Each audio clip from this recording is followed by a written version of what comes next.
In Chapter 12, we're going to look at the way we use statistics in a few different sports.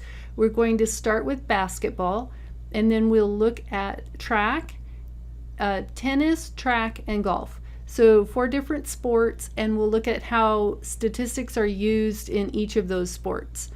We have in our book, in case you're interested in baseball and football, we have a section on each of those, but I'm only going to cover for this class basketball, tennis, track, and golf. So for basketball, you might have heard of the lottery for the NBA, the National Basketball Association. I'm not a basketball person, but there are 8 teams in a conference. I know what I know from looking it up in the book and looking it up on Google, and then I know the math background. So that's my preface. I am not going to be able to give you all the nitty-gritty of a basketball game, but I do know essentially how the game works, and then I also can tell you about how the draft works, which is really interesting and convoluted, but let's talk about it.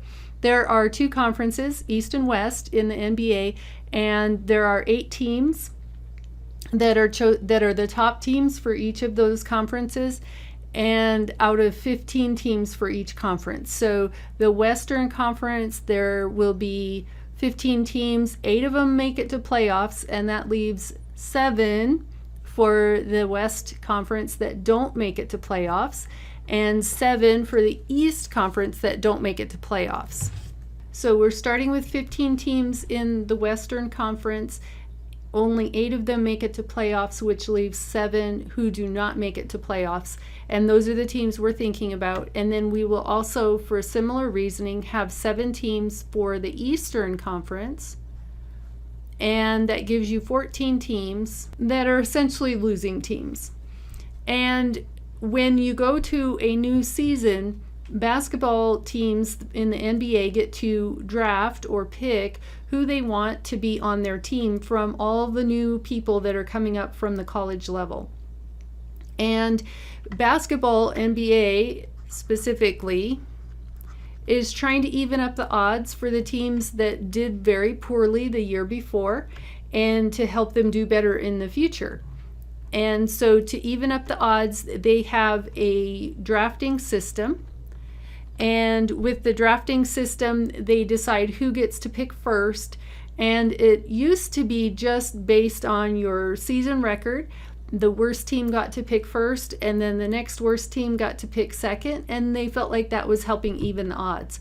But because there's a lot of trading in the NBA, and especially trading of draft picks, sometimes a team that was maybe 4th worst would blow their last 2 games and get into the worst position so that they could have first draft pick. And so to keep that sort of thing from happening, the NBA came up with a new method. The NBA uses a lottery method to give the worst teams preference when they're deciding drafting orders. So who gets to pick the new players coming up first gets decided by a lottery. And that's not for every single spot. So they sort of change it up all the way through. So it's really kind of messy, but they have gotten to this because of NBA teams sort of blowing their last few games so that they could get a better draft pick. So now there's less certainty. If you're the worst team, you're not always going to get first draft pick. So that kind of keeps the teams from just throwing a few games to get the position they want. They have to work a little harder at it. So a priori probability, assigning a probability to an event or outcome based on reason or some other information, which changes the probability for that event actually occurring, or that outcome. So here's an example. If we have a standard deck of playing cards and we haven't made any modifications to it, what's the probability of drawing a king? I hope you're saying, well, there are 4 kings out of 52 cards, and so the probability must be 4 over 52, which reduces, of course, to 1 out of 13. That's true. So that's the probability of drawing a king. Say we modify the deck of playing cards and we change all the 4s, the 5s, and the 6s so that they are kings. We take them all out and put in a bunch of new kings from different decks.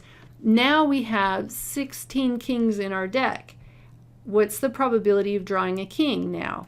So we have 16 over 52, and we want to reduce that. That reduces, of course, to 4 out of 13. And 13 isn't divisible by any number but 13 and 1, so I can't reduce further.